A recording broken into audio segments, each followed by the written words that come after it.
Bonsoir à tous. Bienvenue à une séance ordinaire du Conseil municipal tenue le 17 janvier 2022.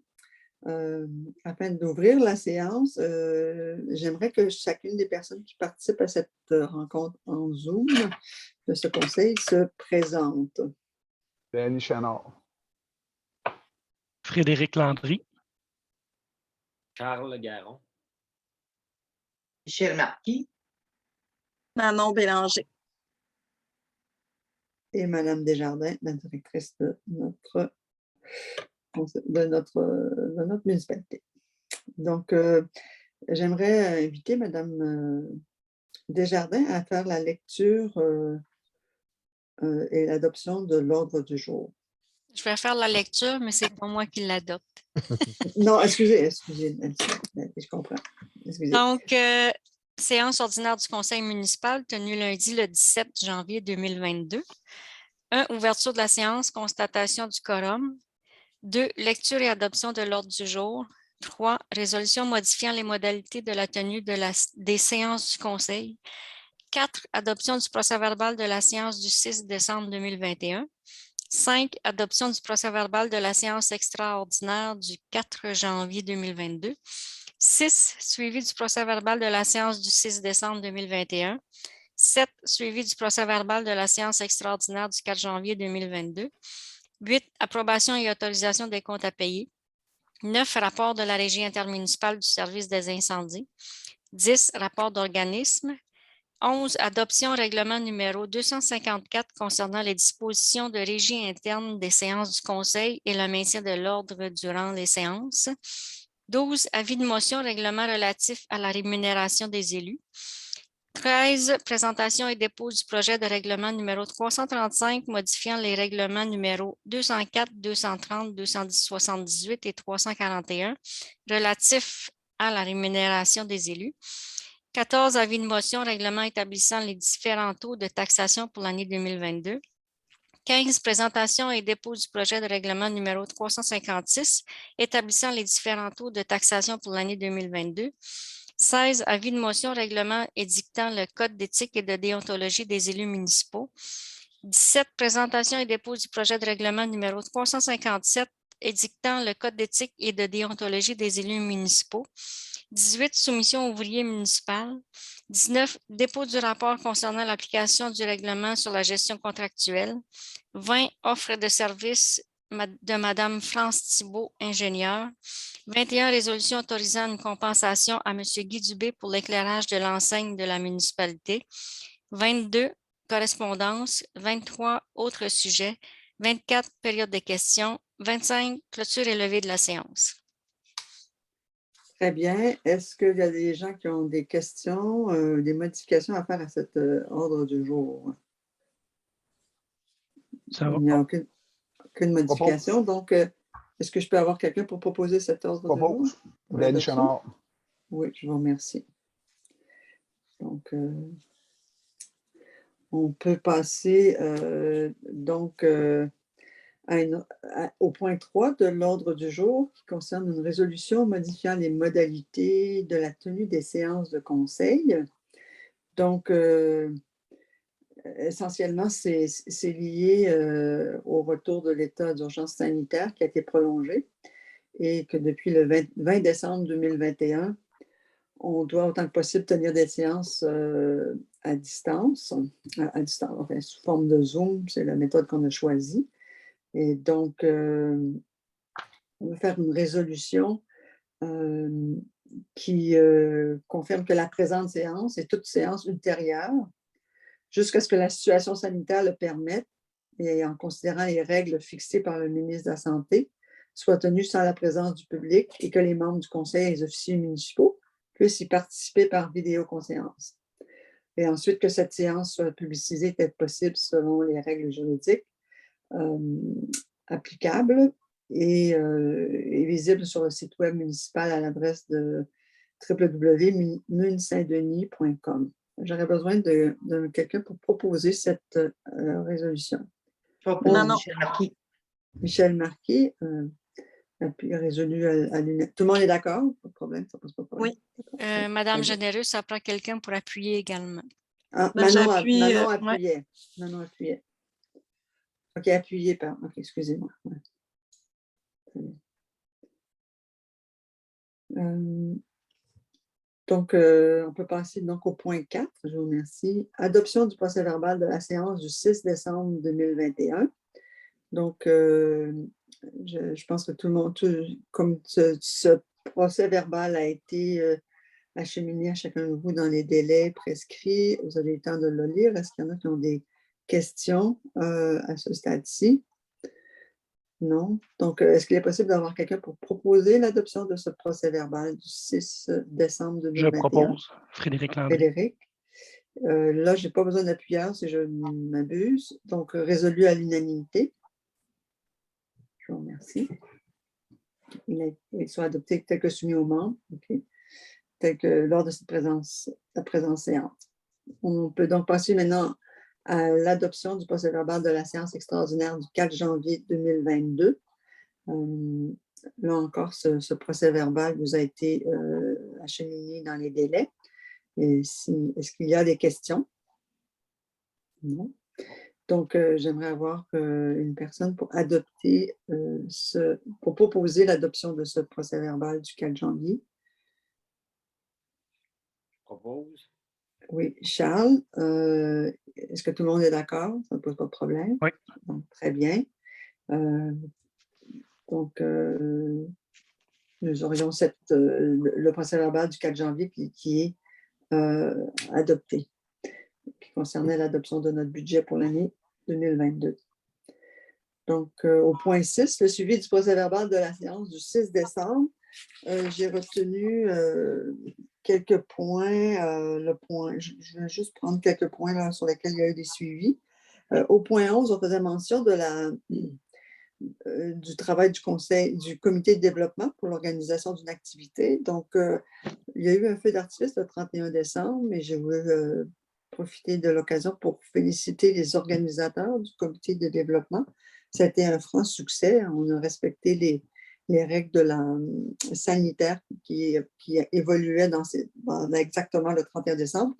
Et tout en le respectant, on a pu faire plaisir à un grand nombre de nos citoyens. C'était très bien organisé. Il y a eu aussi, attendez une seconde, on avait, parmi les autres sujets, on avait couvert la question de faire nettoyer à grand prix l'aréna. Finalement, on avait décliné cette proposition-là.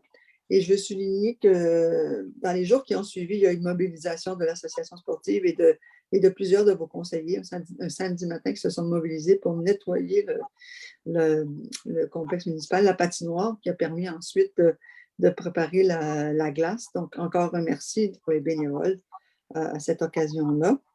Et parmi aussi, il y a eu une résolution, un autre point qui a été couvert le 6 décembre, c'était l'adoption de nos résolutions pour demander une aide financière auprès de la MRC pour le plan de développement. Simplement, comme suivi, c'est pour vous dire que les documents nécessaires qui accompagnent la résolution du Conseil ont été complétés. Il y a aussi eu une consultation avec les membres du comité de développement et la demande va être déposée cette semaine. Donc, ça clôture le suivi du procès-verbal de la séance du 6 décembre, de connaissance. Si je passe maintenant au point 7, le suivi du procès-verbal, je n'ai pas besoin d'approbation, là. Je peux compléter, je peux continuer.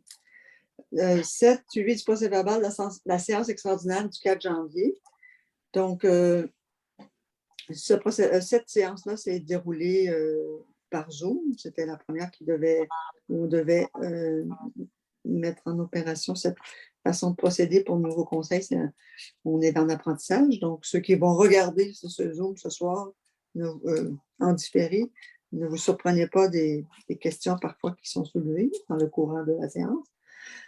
Et simplement pour dire que tel que prévu à cet exercice-là, il y a eu une publication et tous les citoyens de Saint-Denis ont reçu une copie du budget qui a été approuvé le 4 janvier dernier. Donc, je remercie la diligence de la directrice pour la distribution de ce budget.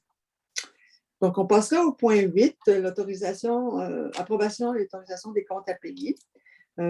Si Mme Desjardins aurait l'amabilité de nous lire cette liste, n'est-ce pas? Il faut que vous les lisiez, n'est-ce pas? Ou simplement... Chacun en prend connaissance, puis s'il y a des Ah. questions, je suis là pour répondre aux questions. OK. J'aimerais que chacun prenne connaissance de la liste des comptes à payer. Et puis s'il y a des questions... Hein? Alain Benoît. Oui. C'était-tu la dernière facture qu'on a eue pour les toilettes chimiques, ça? Non, Alain Benoît, c'était pour la vidange de la fosse du complexe municipal. Ah, OK, c'est beau. Y a-t-il envoyé sa facture aussi pour... il n'est pas venu vider tout pour le système? Je ne sais pas, j'ai pas reparlé à Pierre. Il était-tu venu pour le système ou il s'était arrangé? Je ne sais pas s'il est venu. Attends un petit peu, je vais juste aller voir dans son compte si j'ai payé quelque chose. Je n'ai pas reparlé à Pierre là-dessus, s'il était venu pour le système, justement. Ou s'il s'était arrangé avec d'autres choses. Là. Mais je sais Oui, qu'au début, la citerne numéro 4 sur la route 132 Ouest, j'ai reçu la facture pour la vidange. Ah, OK, c'est beau. Juste un détail sur la Régie intermunicipale de protection des incendies. Donc, c'est le premier versement du budget qu'on a approuvé l'année dernière, n'est-ce pas? Donc, exactement. La première tranche. OK. Je vous remercie. Premier paiement de l'année 2022. Très bien. Et la même chose pour quand c'est écrit Ville-Saint-Pascal, on parle du contrat qu'on a avec eux. Ville-Saint-Pascal, c'est des factures de 2021, les factures de septembre, octobre, novembre. Ah, du contrat de 2021. transport des déchets, des vidanges. Oui. Donc, ce montant-là, c'est celui de l'année dernière, ce n'est pas dans le budget de cette année. Oui. Okay. Très bien. Est-ce qu'il y a d'autres questions d'interrogation? Non. Donc, est-ce que je peux avoir quelqu'un pour faire approuver ce... Denis Chenard, propose. Très bien. As-tu besoin d'un proposeur? Non. Donc, la liste, le montant... Attendez une seconde, la liste, le montant... Donc, c'est le montant de 89 555,79 et le montant qui serait donc approuvé et pour lequel on autorise la directrice à effectuer les paiements et procéder aux écritures comptables correspondances.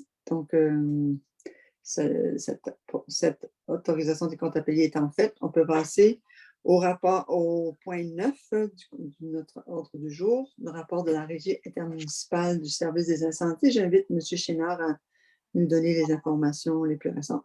Oui, bonjour. Nous autres, la séance était mardi le 21 décembre. Elle était supposée d'être tenue à Saint-Denis-de-Bouteillerie, mais la fin de semaine avant, avec les nouvelles mesures sanitaires, ça s'est fait en Zoom. Donc, pour le mois de décembre, en réalité, il va y avoir une ouverture de poste qui va se faire pour un TPI, un préventionniste, un technicien en prévention incendie, qui va se faire prochainement. Après ça, il y a eu la vente du camion de Saint-Pacôme. Les ouvertures d'enveloppes se sont faites. C'est Tourbière Lambert qui l'a eu. Après ça, il y a eu la remise de cartes cadeaux à nos pompiers qu'on a faite cette année, le CA. C'est qu'à chaque année, on remet tout le temps des petits cadeaux avec un petit party d'habitude. Cette année, ben, il n'y a pas eu de party, fait qu'on a fait une carte cadeau seulement avec qui a été remis une valeur de 50$ chaque pompier. Fait que c'était remis tout ça. Notre prochaine séance, ben, c'est demain. En réalité, demain en Zoom encore. Fait qu'on ne sait pas quand que ça va revenir en présentiel. C'est tout. Très bien. Donc, est-ce qu'il y a des questions pour M. Chénard? Ça va. Au point 10, rapport d'organisme. Est-ce que je peux inviter les gens qui auraient eu depuis la période des fêtes, là, des échanges avec les organismes auxquels ils sont liés, ou en tout cas sur lesquels ils font des suivis? Avez-vous des nouveaux de votre côté? Manon, les écoles, à part que ça ouvrait aujourd'hui. Oui, ça ouvrait aujourd'hui, hein, mais on était en tempête, donc première journée tempête. Oui, ça réouvre cette semaine, donc en présentiel. Le reste, c'est les mesures sanitaires, comme ils disent aux nouvelles. Il n'y a rien à dire. Puis ma rencontre, j'ai pas eu de rencontre là, depuis le dernier conseil. Pour ce qui est de la bibliothèque, la bibliothèque aussi, on n'a pas pu avoir de rencontre. Ça doit se faire en présentiel. Donc, la représentante là, au niveau régional demande une rencontre en présentiel. Donc, on l'a reporté également vu les mesures sanitaires. C'était pas possible là, selon les règles sanitaires. Donc, à suivre. Donc, la bibliothèque n'est pas ouverte en ce moment. Là, c'est ça que je voulais vérifier s'il l'ouvre en ce moment parce que je n'ai pas eu de nouvelles. J'aimerais ça avoir comme réponse, là, mais je ne sais pas si elle est ouverte. Donc, à ça, je ne peux pas vous répondre. Très bien. Alain, est-ce que quelqu'un peut parler de l'association sportive, s'ils ont été impliqués dans la gestion de la patinoire? Parce qu'Alain n'est pas là, mais je sais qu'ils ont ouvert, ils ont dû fermer, puis là, on vient d'annoncer qu'ils ouvraient selon de nouvelles mesures hein, pour respecter les nouvelles, pour assurer que tous les travaux, le travail qui a été fait de faire une bonne glace puisse servir finalement aux citoyens qui veulent aller patiner. L'information que j'ai eue, moi, c'est que c'est sur réservation. Il faut qu'ils appellent Vincent. C'est tout sur réservation sur des heures de patinage. Ils ont le droit de, comme qu'ils disaient sur le site de l'association sportive, c'est tout bien expliqué. Puis ils disent aussi que ils ont le droit il y a des heures pour la rondelle, mais c'est vraiment tout seul, pas de pause, pas ci, pas ça. Puis à la minute que tu débarques de la patinoire, c'est le masque, toutes ces choses-là. Et c'est très bien expliqué sur le site. J'inviterais le monde à aller voir sur le site là, parce que c'est tout bien expliqué sur le site de l'association sportive. Très bien. De mon côté, simplement pour mentionner qu'à la Maison Chapet, depuis qu'on s'est parlé la dernière fois, il y a eu une demande qui a été déposée auprès de Parc Canada parce que, alors qu'ils ont complété la toiture, puis il y a des travaux qui vont être complétés au printemps pour des choses qui doivent être parfaitement faites. Il y a eu la décision de ne pas faire le hangar et donc il y a une demande de financement additionnel pour qu'on soit capable de faire une restauration du hangar similaire à celui du toit de la Maison Chapet. Je suis au courant que la résolution que nous, on avait faite en faveur des fermières, ils ont déposé leur demande auprès du programme pour les aînés. Le programme dont j'oublie le nom, mais en tout cas, ils ont déposé leur demande pour améliorer leur matériel de transmission pour faire de la formation sur les techniques qu'ils enseignent. J'aimerais peut-être, Dani, je ne sais pas si tu veux juste résumer la rencontre qu'on a faite avec un comité de citoyens. Je pense que c'est un nouvel organisme, en quelque sorte. J'ai pris des notes. Si tu veux, je peux le faire aussi, si tu préfères. Là, mais... c'est comme tu veux, moi, ça ne me dérange pas. Là. J'avais pris des notes. Là, fait que, on avait eu une rencontre le 13 de janvier avec un comité, le comité du domaine de Nosauté. Le comité des citoyens du chemin de la Grève Est, du domaine de Kamouraska et du domaine de Nosauté. Donc, ils se sont tous regroupés, 3 organismes en un seul. C'est bon? Oui. Okay. C'est 5 représentants qu'il y a. Ils se sont fait un comité. Puis, on les a rencontrés comme première rencontre pour discuter avec eux autres sur les inconvénients qu'ils voient dans le secteur, tout ça. Par rapport vraiment, ça englobe tout autant de matières résiduelles qu'aller au chemin. Ça fait que c'est une première rencontre pour des discussions. Bien sûr, qu'on va continuer à en garder avec eux autres, qui va déboucher sur peut-être quelque chose. Là. Ça fait que ça reste à voir. C'est une première rencontre vraiment, puis c'était pour se présenter. Ils nous ont fait vraiment un beau débriefing là-dessus, puis tout ça. Ça fait que ça va être à voir pour la continuité.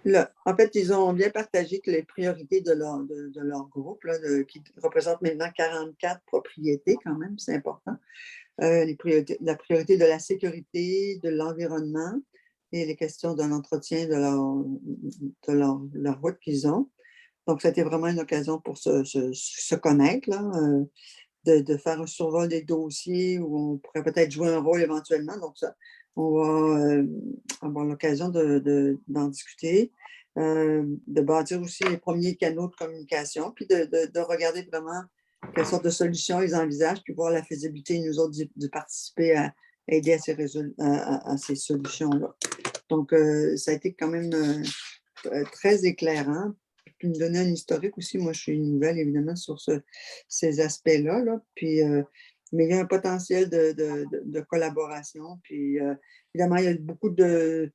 Bien qu'il y ait puis il y a une préoccupation de faire des choses à court terme et à moyen terme pour aider à désenclaver la zone. Donc, c'est une grande préoccupation.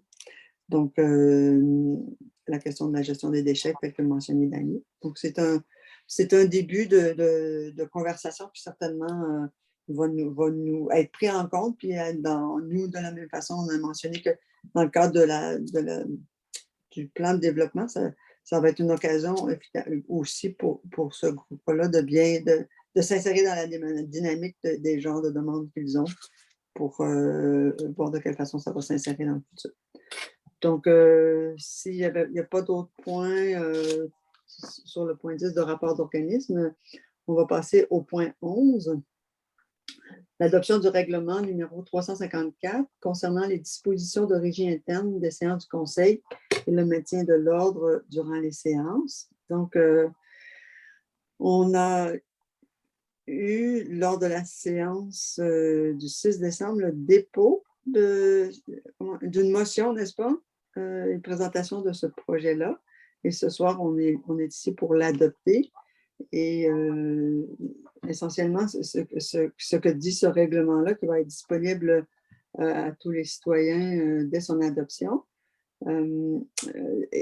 vise à simplement améliorer et à cadrer un peu les échanges qui suivent la période qui suit la séance qui termine la séance du Conseil, c'est-à-dire la période des questions, entre autres, et de donner des règles d'organisation de cette séance de questions-là. Donc, tous les détails de ce règlement va être...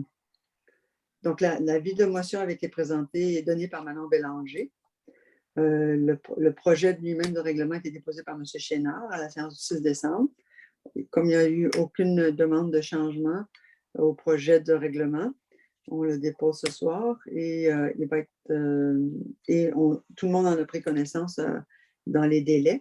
Alors, j'aimerais quelqu'un pour proposer l'adoption de ce règlement-là qui concerne les régies internes des séances du Conseil et le maintien de l'ordre durant les séances. Voilà.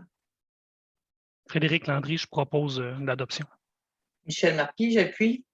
Je vous remercie. Et donc, tout le monde est d'accord, les autres membres? Oui. Et là, très bien. Donc, règlement 354 adopté. On va passer au point 12 de notre ordre du jour, l'avis de motion, le règlement relatif à la rémunération des élus. J'aimerais qu'un conseiller nous donne un avis de motion pour qu'on soumette à l'adoption à la prochaine séance un règlement relatif à la rémunération des élus municipaux. Est-ce que quelqu'un peut donner cet avis de motion? Dany Chénard. Très bien. Donc, Anne, tu me corriges, je n'ai pas besoin de demander d'appuyeur. C'est juste un avis de motion. Très bien. Excellent. Donc, à la séance prochaine, on pourra procéder à l'adoption de ce règlement relatif à la rémunération des élus municipaux. Madame Généreux, oui. M. Chénard a donné l'avis de motion. Maintenant, il faudrait faire la présentation, le dépôt de ce règlement. Ah, c'est 354 parce que OK, dans le PV, on parle du projet 355. OK, c'est un élément de... OK. Un avis de motion est toujours suivi par une présentation puis un dépôt de projet. OK. Bon, c'est juste parce qu'il ne figure pas sur mes notes là. OK. Très bien. Donc, est-ce que je peux avoir quelqu'un qui... répétez-moi le format. Qui fait la présentation et le dépôt du projet de règlement numéro 355 qui modifie les règlements 204, 230, 278 et 341 relatifs à la rémunération des élus. OK, c'est juste parce que c'est qu'il y a une faute de frappe. On voit le numéro 354, puis dans la ligne supérieure, il devient 355. C'est juste pour ça que j'ai pas les gars par la suite. Là. OK, j'aurais besoin de. OK, au point 13, c'est la présentation du dépôt du projet du règlement 354, modifiant les règlements numéro 204, 230, 278, 341, relatifs à la rémunération des élus. Quel est le conseiller? C'est le règlement 355, Madame Généreux. À l'item 13 du procès verbal, on parle... OK, très bien. OK, c'est moi qui compte. Je ne sais pas pourquoi je... Ça, 354, c'est l'autre règlement d'avant. L'autre règlement d'avant. OK, excusez-moi. Donc, c'est ça que... J'aime ça que j'aimerais des pauses pendant les séances en Zoom. Les citoyens vont lire ça, vont écouter ça avec plaisir. Mais bon, alors, est-ce qu'un conseiller peut présenter et déposer le projet de règlement numéro 355 qui modifie les règlements précédents relatifs à la rémunération des élus municipaux? J'ai besoin du conseiller qui a fait la motion, si j'ai compris. Denis Chenard. Très bien. Et donc, le dit projet de règlement 355 sera mis à disposition du public au bureau municipal et sur le site web de la municipalité pour consultation. Donc, on peut passer au point 14. On va faire un avis de motion du règlement établissant les différents taux de taxation pour l'année 2022. Donc, j'aurais besoin d'un conseiller qui donne avis de motion pour que lors de la prochaine séance soit soumis pour adoption le règlement. Est-ce que c'est ça? Un règlement relatif au taux de taxation pour l'année 2022. Frédéric Landry. Très bien. Pour l'avis de motion. L'avis de motion. Très bien.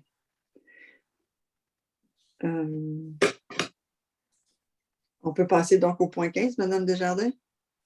Oui. OK. C'est parce que moi, je ne suis pas sévère. OK. Présentation et dépôt du projet règlement 356. OK. Établissant les différents taux de taxation pour l'année 2022. Là, maintenant, j'ai besoin d'un conseiller qui présente et dépose le projet de règlement 356. Frédéric Landry. OK, M. Landry. Donc, est-ce que je suis rendue au numéro 16? Hein? Je m'excuse, je me répète, je pense. Hein? Allez-y, ça va bien. OK. Bon. Maintenant, au point 16, on parle d'un avis de motion, d'un règlement indiquant le code d'éthique et de déontologie des élus municipaux. Donc, il y a une mise à jour du code d'éthique qui est recommandé par le MAMACH et qui nous a été soumis. Et donc, ce texte-là a été, tout le monde a pris connaissance de ce nouveau code d'éthique-là. Et à cet égard, je demanderai un conseiller qui donne un avis de motion pour que lors de la prochaine séance, on puisse l'adopter par un nouveau règlement qui édicterait le code d'éthique et de déontologie des élus municipaux. Est-ce que je peux avoir un conseiller pour cet avis de motion? Charles Garon. Très bien. Je vous remercie. Encore une fois, ça va être la même personne qui doit faire la Très bien. présentation et le dépôt. Le même élu. OK, le numéro 17 de notre ordre du jour, c'est ça, la présentation et dépôt du règlement 357 édictant le code d'éthique et de déontologie des élus municipaux. Donc, M. Garon, vous pouvez, c'est sous votre nom que sera présenté et déposé ce projet de règlement 357 dictant le code d'éthique et de déontologie des élus municipaux. Ce document va être mis à la disposition du public au bureau municipal et sur le site web. Et à titre d'information additionnelle, tous les conseillers municipaux doivent suivre une formation Et donc, ce code d'éthique-là va faire partie d'une formation d'une journée complète que chacun d'entre nous va faire, simplement dans les prochaines semaines. Bon, maintenant, on peut passer au numéro 18 de notre ordre du jour, de la soumission qui est pour un ouvrier municipal pour l'année 2022. La façon dont la municipalité entretient ses infrastructures, c'est à travers un service d'un ouvrier qui fait une offre à la municipalité, à savoir la ferme Pierre Garon. Il nous a fait une proposition de l'ordre de 37 000 avant taxe. J'aimerais une proposition pour qu'on accepte l'offre de M. Garon d'effectuer ces travaux-là pour la période du 1er janvier au 31 décembre 2022. Est-ce que cette proposition-là doit aussi inclure le fait que la mairesse, moi-même et Mme Desjardins puissent signer cette entente et que dans le cas de non-renouvellement de contrat avec la ferme Garon, une période de 3 mois d'avis doit être observée. Donc, simplement, c'est une des clauses de ce contrat-là que nous renouvelons pour l'année 2022. Est-ce que quelqu'un peut proposer donc ce nouveau contrat pour cette année pour l'entretien de nos infrastructures avec la ferme Pierre Garon? Frédéric Landry, je propose qu'on accepte la proposition de ferme Pierre Garon. Je vous remercie. Donc, on va passer maintenant au numéro 19, le dépôt du rapport concernant l'application du règlement de gestion contractuelle. Une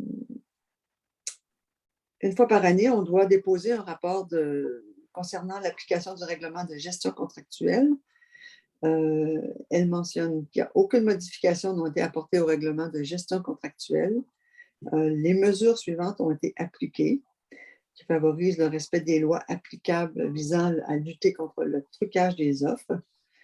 Le rapport mentionne aussi que les mesures visant à assurer le respect de la loi sur la transparence et l'éthique adoptées en vertu de cette loi ont été respectées, que les mesures en vue de prévenir les gestes d'intimidation, de trafic d'influence et de corruption ont été appliquées, les mesures ayant pour but de prévenir les situations de conflit d'intérêts également, des mesures pour prévenir toute situation susceptible de compromettre l'impartialité et l'objectivité du processus de demande de soumission de la gestion des contrats qui en résulte, et des mesures visant à encadrer la prise de toute décision ayant pour effet d'autoriser la modification d'un contrat.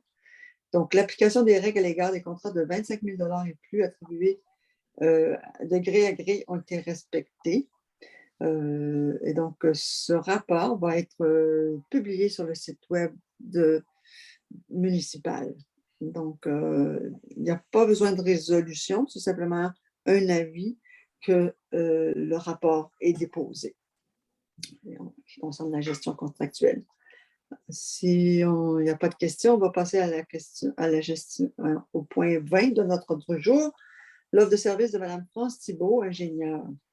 Comme vous savez, dans le cadre de la préparation des plans et devis du projet du collecte d'assainissement des eaux usées et de réfection des routes 132 et 287, ce travail-là nécessite la coordination de plusieurs intervenants, à savoir la firme d'ingénieurs, le ministère des Transports, différents ministères et la municipalité, qu'on a besoin d'un suivi rigoureux qui doit être fait et que, comme on veut mener à terme ce projet-là, on a demandé une offre de service d'ingénierie pour accompagnement par Mme France Thibault et qu'elle nous a soumis une offre au tarif de 140 de l'heure jusqu'à un maximum de 5 000 de taxes en su pour nous accompagner durant toute l'année 2022.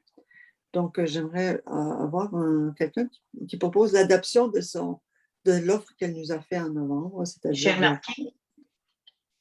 Michel, donc, très bien.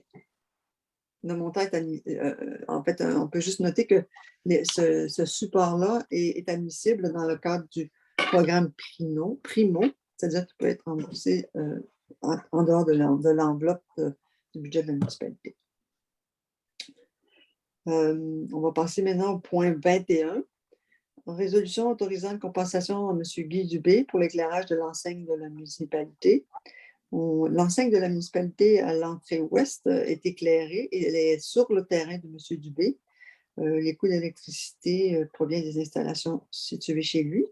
Donc, j'aurais besoin de quelqu'un pour proposer que nous lui versions 100 $ en échange de cette comme compensation pour défrayer ses coûts et l'utilisation de son terrain. Donc, est-ce que quelqu'un peut faire une proposition à cet égard? Je propose Manon Bélanger. Je vous remercie, Madame Bélanger, pardon. Nous sommes rendus maintenant au point 22, à correspondance. J'aimerais inviter Madame Desjardins à nous mentionner ce qui nous a été, qui a été reçu à la municipalité. Ouvrez votre micro. Désolée. s'il vous plaît. En premier lieu, suite à une résolution que nous avons fait parvenir au ministère des Transports concernant la vitesse sur la route 287, surtout à l'approche de l'école, il nous a envoyé un accusé-réception de notre résolution et qui indique qu'ils vont traiter notre demande avec diligence et qu'une réponse nous parviendra dans les meilleurs délais. Avec la mutuelle des municipalités du Québec, nous avions demandé à la mutuelle des municipalités de nous supporter concernant les honoraires d'avocats qui vont être Déboursé possiblement. déboursés dans le cadre de 7 dossiers qui ont été déposés au tribunal administratif du Québec. Puis malheureusement, la réponse est négative. Notre assurance ne couvre pas ce type de dédommagement. Le Collège Sainte-Anne de la Pocatière font une demande de don pour les prix de fin d'année. La municipalité, à chaque année, envoyait un don. Les dernières années, c'était un don de 50 $. Le collège demande à la municipalité si elle veut bien renouveler son don pour l'année en cours. Il y avait un montant qui avait été discuté. Oui, moi, je propose un montant de 50 $. Est-ce que tout le monde est d'accord? Oui. Ça va? Très bien. Je vous remercie. Vente Expo-POC, oui. Une demande de commandite pour l'année 2021-2022. C'est une activité Expo-POC qui se tiendra le 9 avril 2022 sur le terrain de la ferme La Poquita. Lors de cette activité, un événement spécial aura lieu, soit la vente de génisses Holstein et Jersey organisée par les étudiants de l'Institut de technologie agroalimentaire de la ferme-école La Poquita. Un événement d'une telle envergure nécessite une importante implication financière de différents partenaires et les organisateurs proposent une demande de commandite qui varie entre 100 $ et 200 $ et qui va offrir divers niveaux de visibilité en tenant compte du montant qui sera envoyé pour la tenue de l'événement. Anne, Mme Desjardins, c'est entre 100 et 2000 $. Oui, j'ai dit quoi? J'ai dit 200. Ah oui, Ouais. c'est entre 100 et 2000, oui. Donc, l'idée, c'est de supporter un événement dans le monde étudiant et dans un secteur d'activité qui est quand même lié à plusieurs de nos familles qui vivent à Saint-Denis. Donc, est-ce que j'ai quelqu'un pour proposer un montant, s'il vous plaît? Danny Chenard, je proposerais 100 $, s'il vous plaît. Est-ce que tout le monde est d'accord? Très bien. Oui. Excellent. Je n'ai... Oui.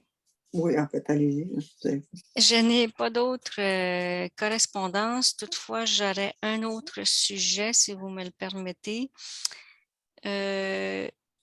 Lorsqu'il a été temps de préparer la patinoire, c'est-à-dire préparer les premières couches de glace, les membres du comité de l'association sportive avaient demandé à la municipalité un moyen pour que la patinoire se refroidisse plus vite, c'est-à-dire que la fraîcheur de l'extérieur entre plus vite dans la patinoire et reste à l'intérieur. Et ce qui avait été proposé, c'était l'installation d'un grillage ou la grande porte de garage qui permettait justement de laisser la porte de garage ouverte ou entrouverte. Et M. Roger Dubé avait fait une soumission pour procéder à la fabrication d'une telle porte grillagée et le montant de cette porte est de 1 175 $ avant taxe. Donc, j'aurais besoin d'une résolution pour payer ce montant-là, effectivement, qui, je pense, a aidé grandement au refroidissement de la patinoire. Est-ce que c'est simplement une question quand on a discuté dans le budget, on avait prévu déjà des sommes pour améliorer le complexe, mais aussi on a eu des demandes de l'association sportive pour supporter leur organisation. Est-ce que, de votre point de vue, Mme Desjardins, c'est sur laquelle ça devient vraiment un investissement, une immobilisation au niveau du complexe municipal? Là. Oui, ça ne fait pas partie de la demande pour aider l'association sportive. C'est une amélioration de l'édifice, en fin de compte. OK, parfait. Je vous remercie. Est-ce que quelqu'un fait une proposition à cet égard? Frédéric Landry. Merci. Est-ce que tout le monde est d'accord avec cet investissement important? Important et cher à nos patineurs. Très bien. Et cher dans le sens qu'ils l'aiment. Ils en ont besoin, ils l'ont apprécié. Je n'ai pas d'autres sujets, moi. OK. Ce montant sera affecté au budget de 2022. Très bien. Donc, on serait rendu à la période des questions. Aucune question n'a été portée à notre attention via courriel. C'est un peu compliqué ces jours-ci. Mais normalement, nous, on publie le projet d'ordre du jour sur le site Internet et on demande aux gens de prendre connaissance du document pour poser leurs questions. Ils ont jusqu'à 15 heures la journée de la séance du conseil pour envoyer leurs questions et dans les courriels que j'ai reçus aujourd'hui, je n'ai aucune question. Jusqu'à aujourd'hui, je n'ai aucune question de la part des citoyens ou quiconque. OK, très bien. Donc, on serait maintenant J'aimerais juste dire un petit quelque chose. Excusez de vous avoir coupé la parole. Pendant la réunion, j'ai eu la réponse. Notre bibliothèque est bel et bien ouverte là, comme avant le mercredi soir puis le samedi matin. Merci de cette information. Excusez. Très bien. Donc, ça clôturera donc l'ensemble des points que nous avions à couvrir ce soir dans notre ordre du jour. Donc, est-ce que quelqu'un peut... Annie Chénard propose de lever. Et en fait, tous les systèmes inscrits ont été discutés. Nous pouvons procéder à la clôture de la séance à 20h53. Elle avait commencé à 20h11. Je m'excuse du retard que nous avions pris pour une séance qui devait commencer à 20h, mais c'était pour précision sur le déroulement. Ce document Donc, on vous remercie. On peut arrêter l'enregistrement, Mme Desjardins, de cette séance. Je vous remercie. Et ceux qui ont encore des questions peuvent rester connectés. C'est que ce documentaire-là doit être signé par Mme la mairesse.